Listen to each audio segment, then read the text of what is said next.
La salle d'audience semble plus étroite que d'habitude, comme si les murs eux-mêmes retenaient leur souffle.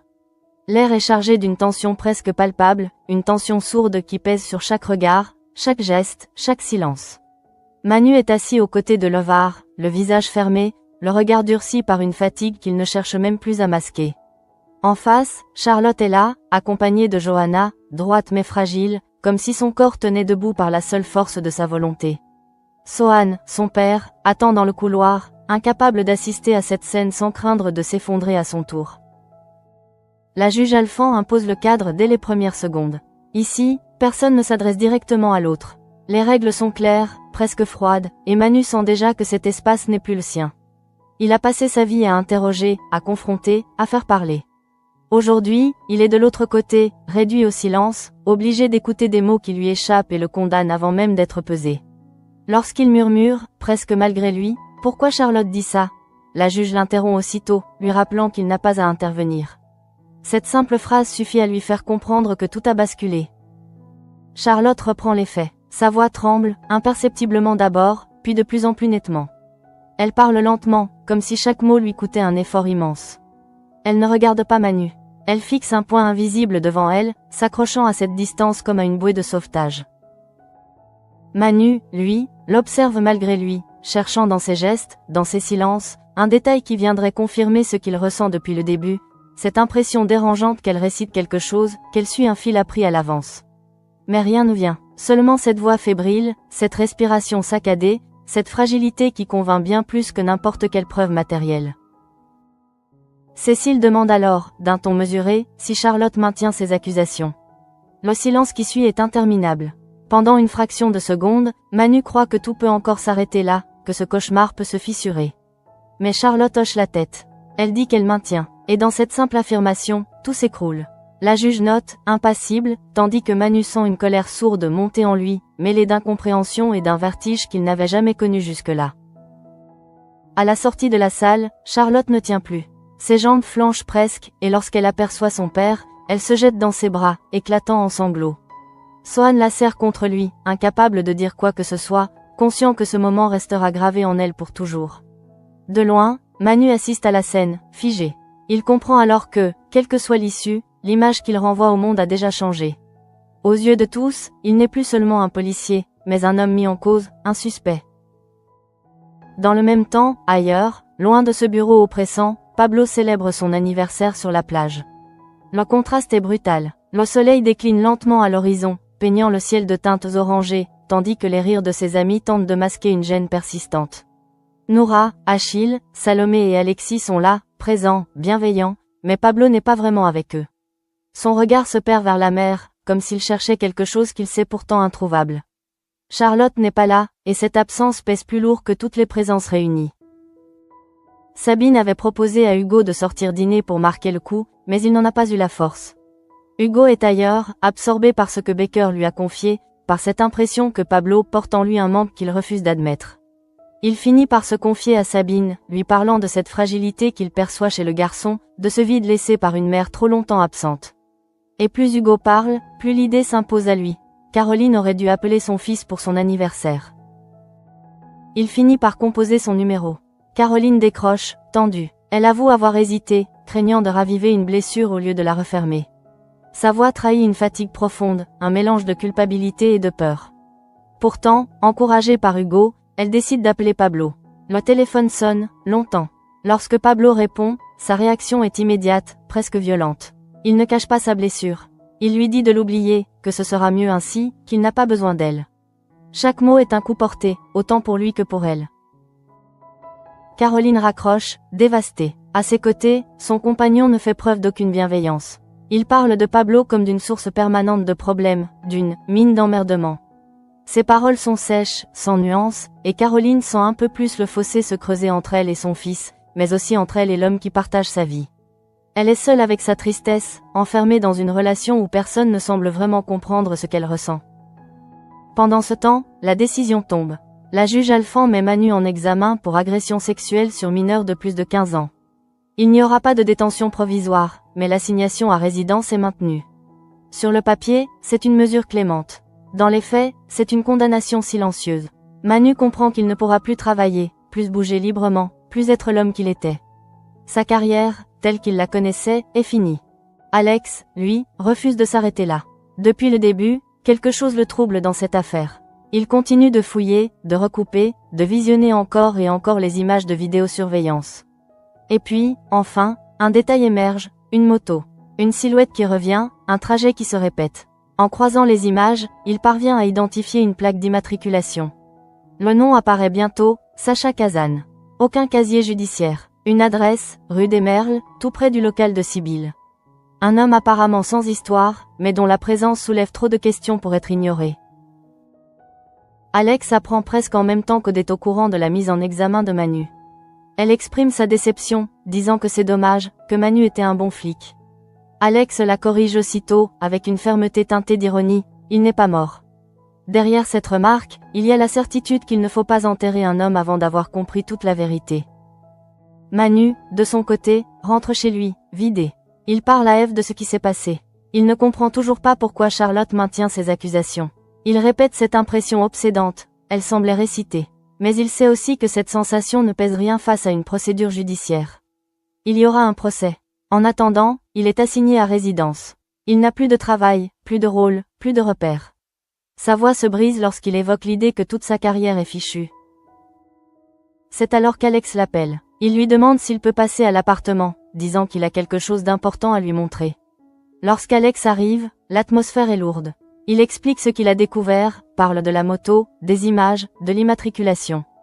Puis il sort une photo et la tend à Manu. Le regard de ce dernier se fige. Il fronce les sourcils, cherche dans sa mémoire. Et enfin, il lâche cette phrase qui change tout. Je l'ai déjà vu, il me dit quelque chose. À cet instant précis, une nouvelle piste s'ouvre, fragile mais essentielle. Dans le même temps, Charlotte reçoit un appel. Le nom de Sacha s'affiche sur son téléphone. Elle ne répond pas. Peu après, les messages arrivent, les uns après les autres. Il lui demande comment s'est passée la confrontation. Elle lit, mais ne répond toujours pas. Son silence est total, comme une barrière qu'elle dresse entre elle et le monde, consciente que chaque mot pourrait désormais se retourner contre elle. La nuit tombe sur la plage. La fête de Pablo touche à sa fin.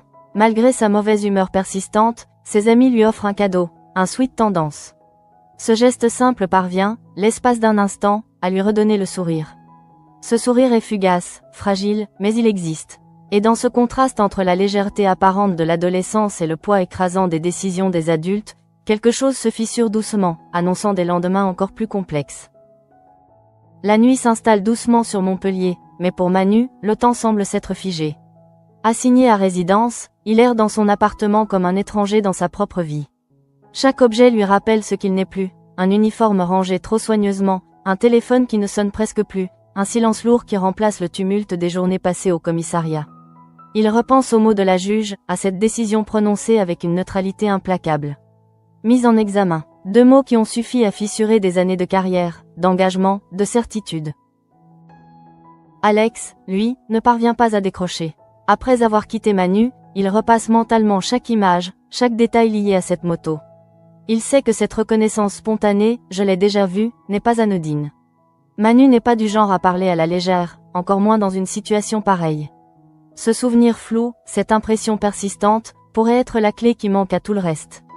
Alex sent monter en lui cette excitation mêlée d'angoisse qu'il connaît trop bien, celle des enquêtes où tout semble perdu, mais où un infime détail peut encore inverser le cours des choses.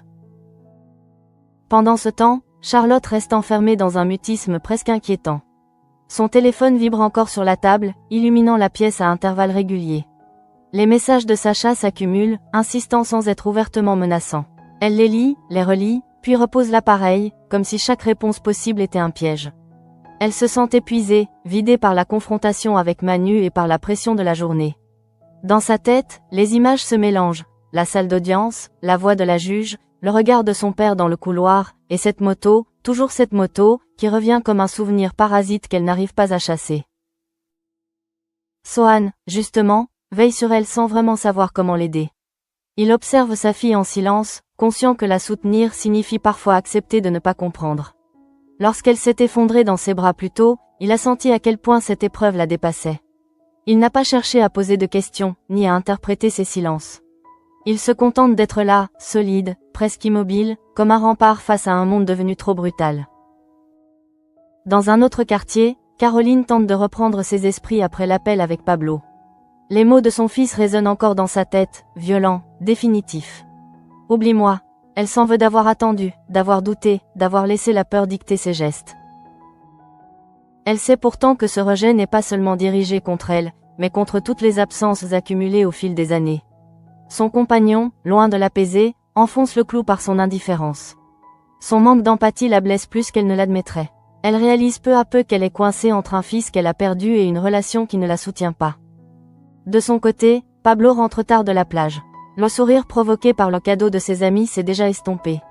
Dans sa chambre, il s'allonge sans même se déshabiller, fixant le plafond. La colère qu'il a exprimée au téléphone cache une douleur plus profonde, un manque qu'il refuse de reconnaître.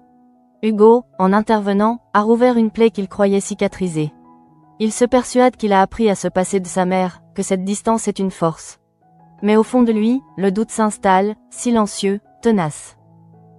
Le lendemain, Manu se réveille avec cette sensation oppressante d'être observé, jugé, même dans l'intimité de son appartement. Il repense à sa conversation avec Eve, à son regard inquiet, à cette tentative maladroite de le rassurer alors qu'il n'y croyait plus lui-même. Il lui a parlé de procès, d'attente, d'une vie suspendue à une décision future. Mais ce qu'il n'a pas dit, c'est cette peur sourde, celle de ne jamais réussir à laver son nom, même s'il est innocent. Alex, déterminé, retourne sur le terrain. Il se rend dans le quartier de la rue des Merles, observe discrètement les environs. Il ne voit rien d'anormal, rien qui corresponde à l'image d'un criminel.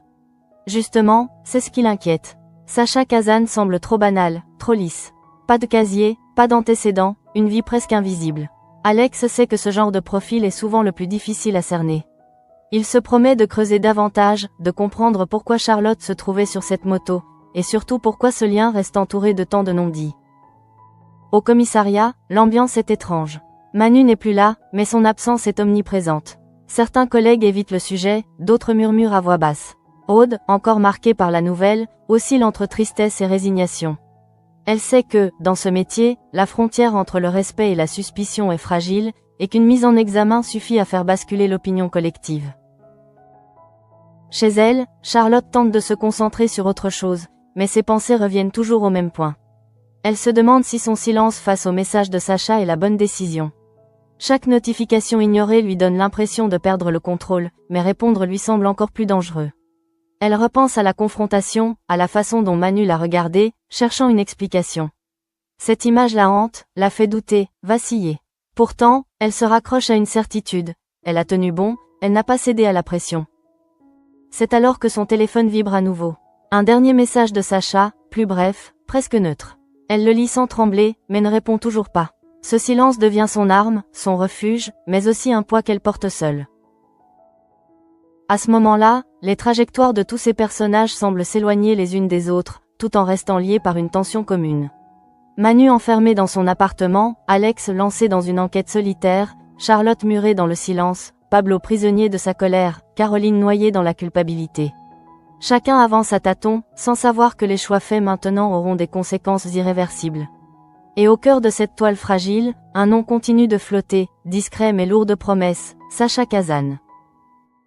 Le jour s'étire lentement, comme s'il refusait d'avancer au même rythme que les esprits tourmentés de ceux qui l'éclairent.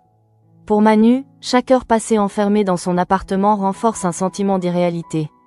Il regarde par la fenêtre, observe la vie des autres continuer sans lui, indifférente à la chute brutale qu'il vient de subir. Il pense à son badge, à son arme, à tout ce qui faisait de lui un policier respecté. Désormais, il n'est plus qu'un homme assigné à résidence, en attente d'un procès qui décidera de ce qu'il restera de son nom. Son téléphone repose sur la table, silencieux. Cette absence d'appel lui fait plus mal que n'importe quelle accusation. Dans ce silence, ses pensées tournent en boucle autour de la confrontation avec Charlotte. Il revoit son visage fermé, sa voix tremblante, ce regard fuyant qui ne l'a jamais croisé. Il s'accroche à cette intuition obsédante, elle récitait. Il n'arrive pas à s'en détacher, même s'il sait que ce genre de conviction intime ne vaut rien face à une procédure judiciaire. Pourtant, c'est tout ce qui lui reste. Alex, de son côté, poursuit son enquête avec une obstination presque fébrile. Il épluche les rapports, recoupe les horaires, analyse encore et encore les images de vidéosurveillance. La moto de Sacha apparaît, disparaît, revient. Chaque apparition soulève de nouvelles questions. Pourquoi Charlotte est-elle montée derrière lui? Était-ce un simple moyen de transport, ou le signe d'une relation plus complexe, plus trouble? Alex sent qu'il s'approche d'un point sensible, mais il lui manque encore une pièce essentielle pour assembler le puzzle. Il pense aussi à Manu, à la fragilité dans sa voix lorsqu'il lui a parlé de sa carrière brisée. Cette injustice apparente le révolte. Alex sait que l'institution ne pardonne pas facilement, que le soupçon suffit souvent à condamner bien avant le verdict. Il se promet intérieurement de ne pas abandonner, même si cela signifie travailler en marge, prendre des risques, s'exposer lui-même. Chez Charlotte, le temps semble également suspendu. Elle reste longtemps assise dans sa chambre, le regard perdu, comme si elle attendait quelque chose sans savoir quoi. Son téléphone est toujours là, témoin muet des messages de Sacha auxquels elle n'a pas répondu. Chaque vibration passée la fait sursauter, chaque silence la rassure autant qu'il l'angoisse. Elle sait que cette situation ne pourra pas durer éternellement, que le mutisme n'est qu'une solution provisoire. Mais pour l'instant, c'est tout ce qu'elle a. Sohan, inquiet, tente de briser la distance qui s'installe entre eux. Il lui parle de choses anodines, de la vie quotidienne, de souvenirs d'enfance. Il espère, en douceur, lui redonner un semblant de normalité. Charlotte l'écoute, parfois, mais ses réponses sont brèves, presque mécaniques. Elle sent le poids de son regard, cette inquiétude muette qui l'observe à chaque instant. Elle voudrait le rassurer, lui dire qu'elle va bien, mais les mots restent coincés dans sa gorge.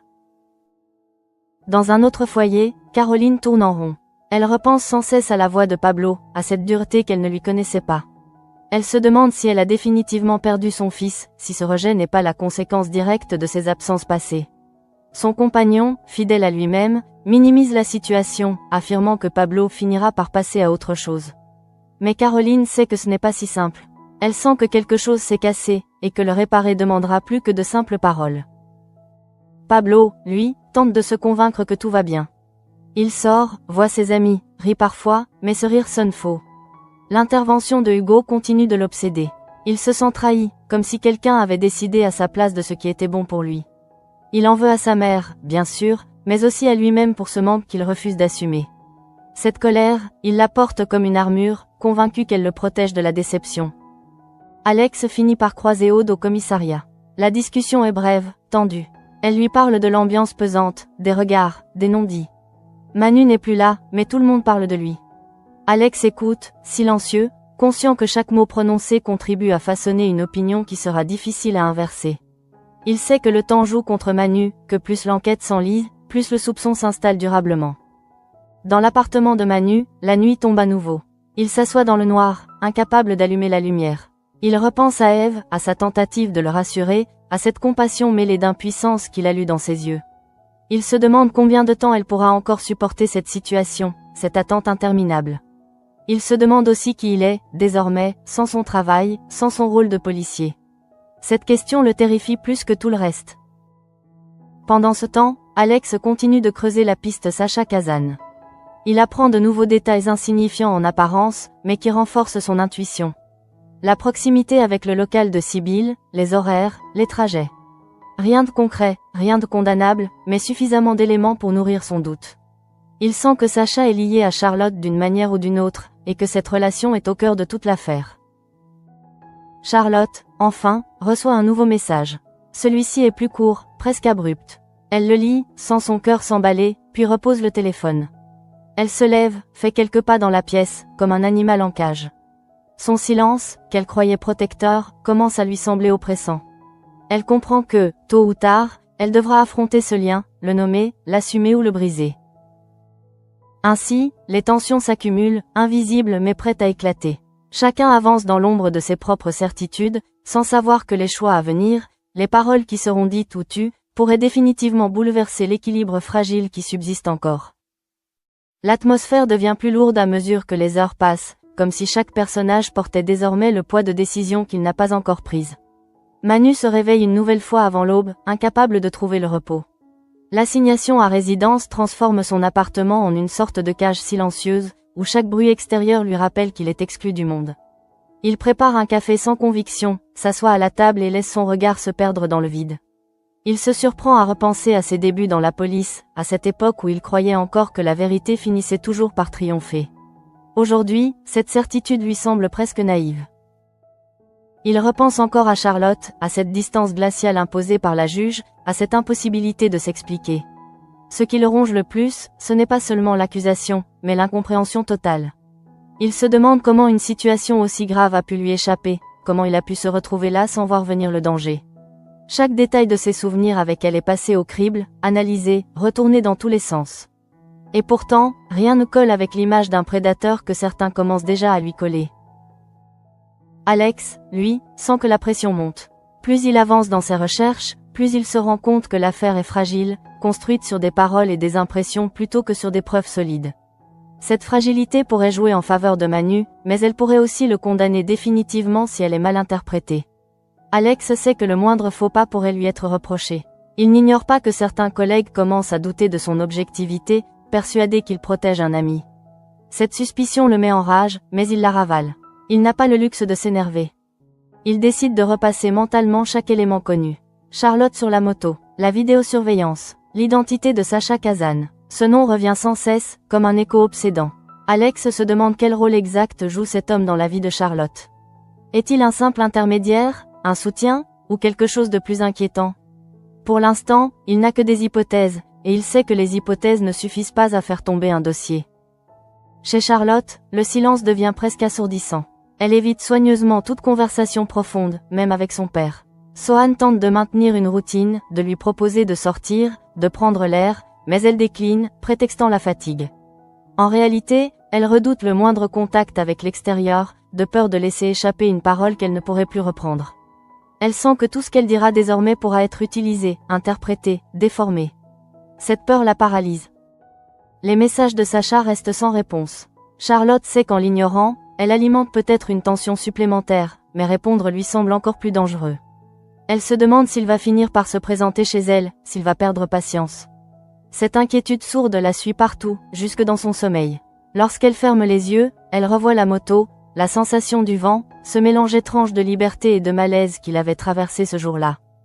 Pendant ce temps, Pablo traverse ses propres turbulences. Sa colère contre sa mère ne retombe pas. Il fait semblant d'aller bien, mais son attitude change subtilement. Il devient plus distant, plus sec avec Hugo, qu'il considère désormais comme un intrus. Il lui reproche intérieurement d'avoir voulu jouer les médiateurs, d'avoir réveillé un passé qu'il s'efforçait d'oublier. Pourtant, malgré cette colère affichée, il sent un manque grandissant, une envie irrépressible d'être reconnu, compris. Cette contradiction le rend encore plus agressif. Caroline, elle, tente maladroitement de se rapprocher à nouveau de son fils, mais chaque tentative lui semble vouée à l'échec. Elle craint de l'appeler une seconde fois, redoutant une nouvelle humiliation. Son compagnon continue de se montrer distant, presque méprisant à l'égard de Pablo. Cette attitude la fait douter de sa propre vie, de ses choix, de la place qu'elle occupe réellement. Elle se sent coincée entre deux mondes, incapable de satisfaire l'un sans perdre l'autre. Au commissariat, l'ambiance reste tendue. Le nom de Manu n'est jamais prononcé à voix haute, mais il plane dans chaque conversation. Certains collègues échangent des regards lourds de sous-entendus. Aude, elle, se débat avec des sentiments contradictoires. Elle ne parvient pas à croire totalement à la culpabilité de Manu, mais elle sait aussi que les apparences sont contre lui. Cette hésitation la fatigue, l'empêche de se positionner clairement. Elle observe Alex avec attention, consciente qu'il mène une bataille discrète, presque solitaire. Alex, justement, sent que le temps joue contre lui. Plus les jours passent, plus il devient urgent de trouver un élément concret. Il sait que Manu, enfermé chez lui, perd peu à peu pied. Cette pensée le pousse à redoubler d'efforts. Il se promet de ne pas lâcher, même si cela signifie s'isoler, s'opposer à une partie de son propre service. Il est convaincu qu'il y a autre chose, un angle mort que personne n'a encore exploré. La soirée approche, et avec elle une nouvelle vague d'angoisse pour Charlotte. Elle regarde son téléphone, hésite, puis le repose encore une fois. Son silence commence à lui peser autant qu'à ceux qui tentent de la joindre. Elle se demande combien de temps elle pourra tenir ainsi, enfermée dans cette position où chaque mot est un risque. Elle sent confusément que la vérité, quelle qu'elle soit, ne restera pas éternellement enfouie. Ainsi, les lignes se tendent davantage. Les incompréhensions s'accumulent, les rancœurs s'installent, et chacun avance avec la sensation d'être au bord d'un précipice. Rien n'explose encore, mais tout est prêt pour que le moindre événement déclenche une réaction en chaîne irréversible. Le poids de l'attente devient insupportable. Pour Manu, chaque journée ressemble à la précédente, mais chacune lui enlève un peu plus de ce qu'il était. Assigné à résidence, il vit désormais dans un temps suspendu, où les heures s'étirent sans but précis. Il tente de s'imposer une discipline, de garder des habitudes, comme pour se prouver qu'il n'a pas encore totalement sombré. Mais même ses efforts semblent dérisoires face à la réalité qui s'impose à lui. Il n'est plus maître de sa vie, plus maître de son image, plus maître de son avenir. Il pense souvent à Eve, à la façon dont elle essaie de rester forte pour lui.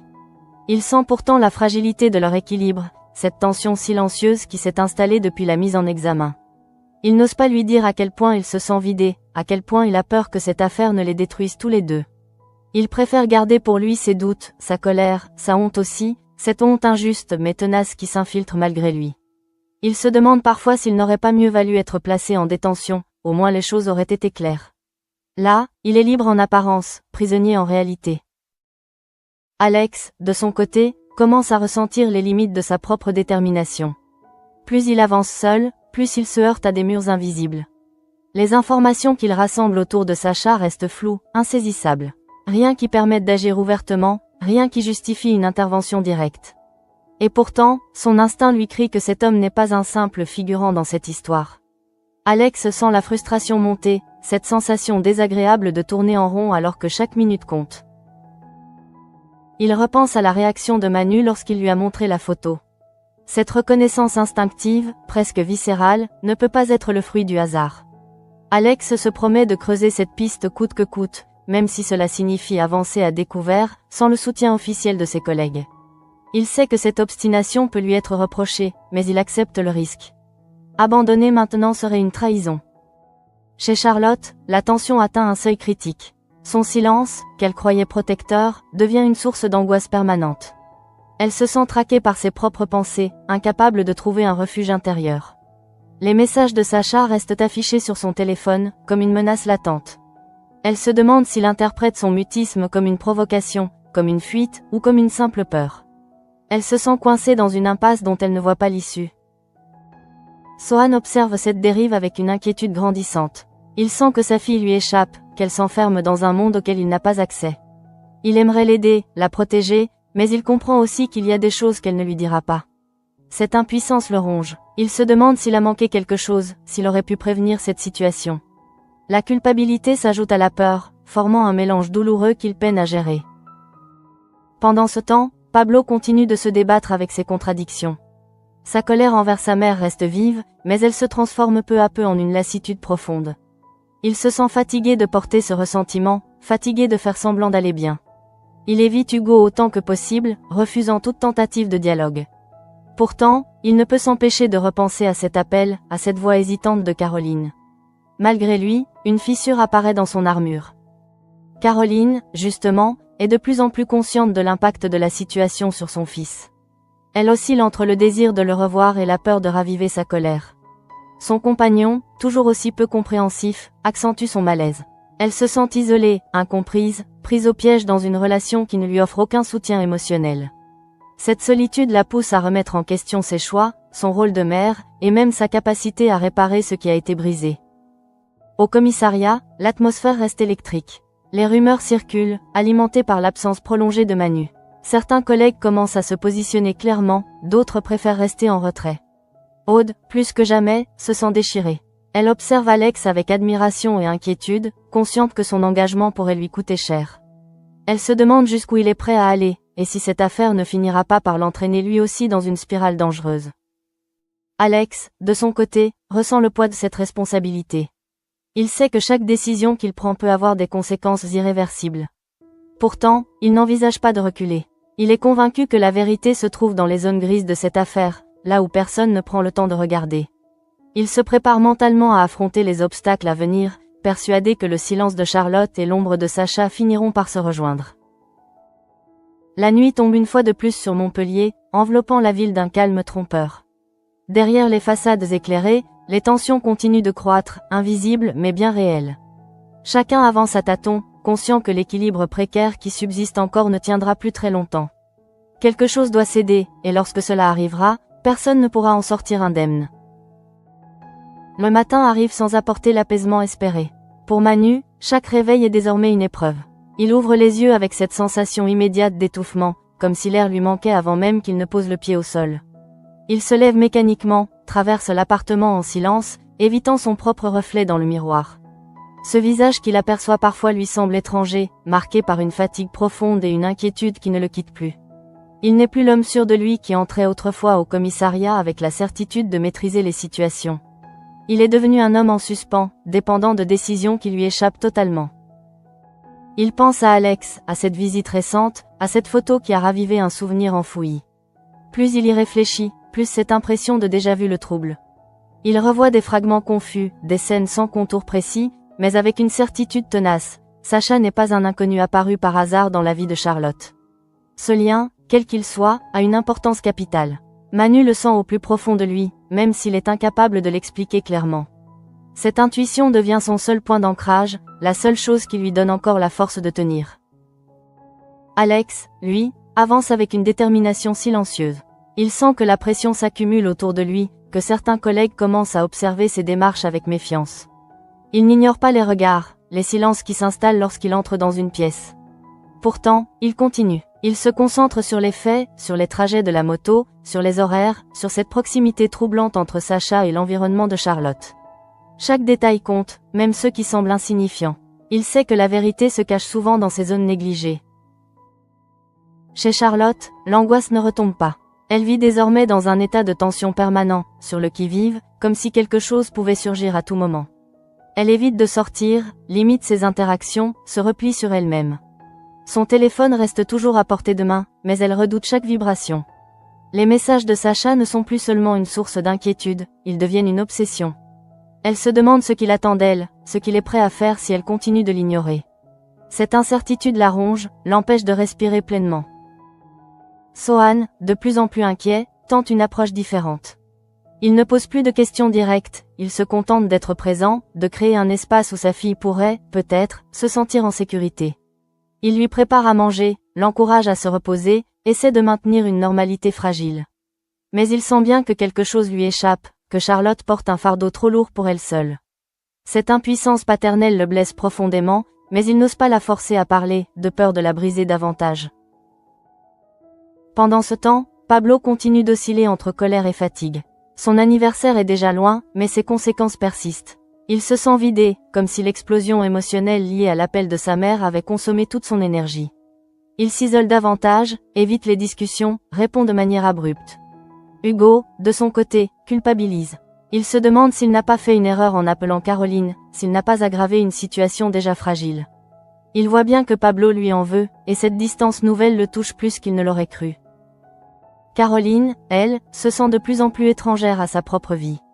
Elle repense sans cesse aux paroles de son fils, à ce rejet brutal qu'il a laissé sans voix. Son compagnon, toujours aussi dur, ne fait qu'accentuer son malaise. Elle commence à se demander si cette relation vaut vraiment la peine d'être poursuivie, si elle ne l'éloigne pas encore davantage de ce qui compte réellement. L'idée de perdre définitivement Pablo lui est insupportable, et cette peur commence à l'emporter sur toutes les autres. Au commissariat, la situation reste tendue. L'absence de Manu se fait sentir, et chacun tente de combler ce vide à sa manière. Aude observe la situation avec une attention inquiète. Elle voit bien qu'Alex se met en danger en poursuivant cette enquête officieuse, mais elle comprend aussi ses motivations. Elle se demande jusqu'où cette affaire va aller, et si quelqu'un en sortira réellement indemne. Cette incertitude pèse sur tout le service, créant un climat de méfiance et de nervosité. Alex, conscient du temps qui passe, sent qu'il approche d'un point critique. Il sait que le silence de Charlotte et l'ombre de Sacha ne pourront pas coexister indéfiniment sans provoquer une rupture. Quelque chose va forcément se produire, une confrontation, une révélation, un basculement. Il se prépare mentalement à cette éventualité, convaincu que les prochains événements seront décisifs. La nuit tombe à nouveau, enveloppant la ville d'un calme trompeur. Derrière les fenêtres éclairées, les pensées s'entrechoquent, les peurs se renforcent, les certitudes vacillent. Chacun est désormais conscient que l'équilibre fragile qui subsiste ne tiendra plus très longtemps. Le moindre geste, la moindre parole, pourrait faire basculer la situation de manière irréversible. La nuit est désormais complète, épaisse, presque étouffante. À Montpellier, tout semble calme, mais ce calme n'est qu'une façade fragile. Sous cette apparente immobilité, les tensions atteignent leur point de rupture, prêtes à éclater au moindre choc. Manu, assis dans la pénombre de son appartement, sent cette pression comme une présence physique. Il n'allume toujours pas la lumière. Il laisse l'obscurité l'engloutir, comme si elle reflétait enfin l'état dans lequel il se trouve. Chaque bruit venant de l'extérieur lui rappelle ce qu'il a perdu, le mouvement, l'action, le sentiment d'être utile. Son esprit revient inlassablement à cette image que lui a montrée Alex. Le visage de Sacha. Plus il y pense, plus la certitude s'ancre en lui. Il ne sait pas encore où ni quand, mais il est convaincu d'avoir déjà croisé cet homme.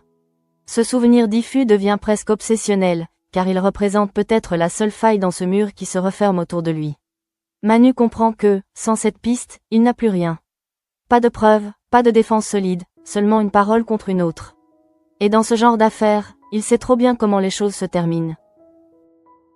Alex, de son côté, quitte le commissariat tard. Il marche longuement dans les rues, comme s'il avait besoin de sentir la ville autour de lui pour continuer à avancer. Son esprit est en alerte permanente. Il repasse les faits, les incohérences, les silences. Le mutisme de Charlotte n'est plus seulement une attitude de protection, il devient un élément central de l'intrigue.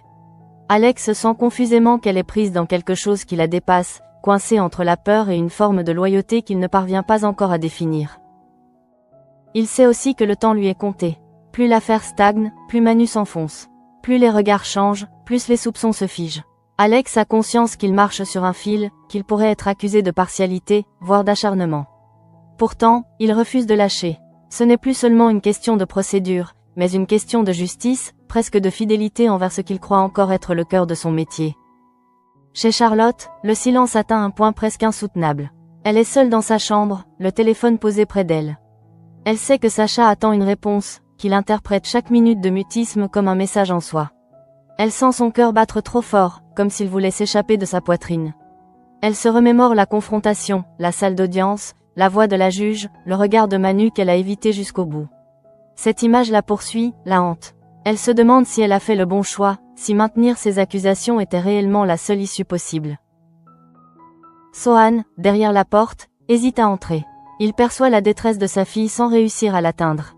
Il comprend que quelque chose de grave se joue, quelque chose qui dépasse le simple cadre judiciaire.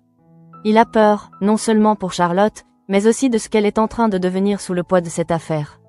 Il se sent impuissant, relégué au rôle de spectateur d'un drame qui se déroule sans lui. Pendant ce temps, ailleurs, Pablo est assis seul, le regard perdu. La fête sur la plage semble déjà très loin. Le sourire que le cadeau de ses amis avait fait naître n'a pas survécu à la nuit. Les mots qu'il a dit à sa mère lui reviennent en pleine figure, plus violents encore avec le recul. Il se rend compte qu'il a voulu se protéger en rejetant Caroline, mais que ce rejet l'a laissé encore plus vide. Cette prise de conscience le trouble profondément, même s'il refuse encore de l'admettre ouvertement.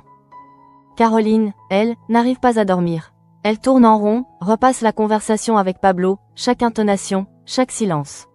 Le manque de soutien de son compagnon devient de plus en plus insupportable. Pour la première fois, elle envisage sérieusement l'idée que cette relation pourrait être une erreur, une fuite qui l'éloigne de l'essentiel. Elle comprend que, si elle ne fait rien, elle risque de perdre définitivement son fils. Cette pensée la terrifie. Au commissariat, le dossier de Manu reste ouvert, lourd, inconfortable. Les non-dits s'accumulent, les certitudes vacillent. Aude, comme d'autres, sent que l'affaire n'est pas aussi simple qu'elle en a l'air. Mais personne n'ose encore le dire à voix haute. Le doute s'installe, silencieux, corrosif. La nuit avance, et avec elle, la certitude que rien ne pourra plus revenir en arrière. Le lien entre Charlotte et Sacha, encore invisible, continue de peser sur chaque décision. La reconnaissance de Manu, cette phrase lâchée presque instinctivement, « je l'ai déjà vu », résonne comme un avertissement. Quelque chose a été enclenché. Une mécanique lente, mais implacable. Lorsque les lumières de la ville commencent à s'éteindre une à une, chacun reste seul avec ses pensées, conscient que le lendemain ne sera pas une simple répétition de la veille. Les lignes sont tracées, les positions figées, et au cœur de cette affaire, la vérité, encore floue, continue de se débattre dans l'ombre, prête à surgir, mais à un prix que personne n'est encore prêt à payer.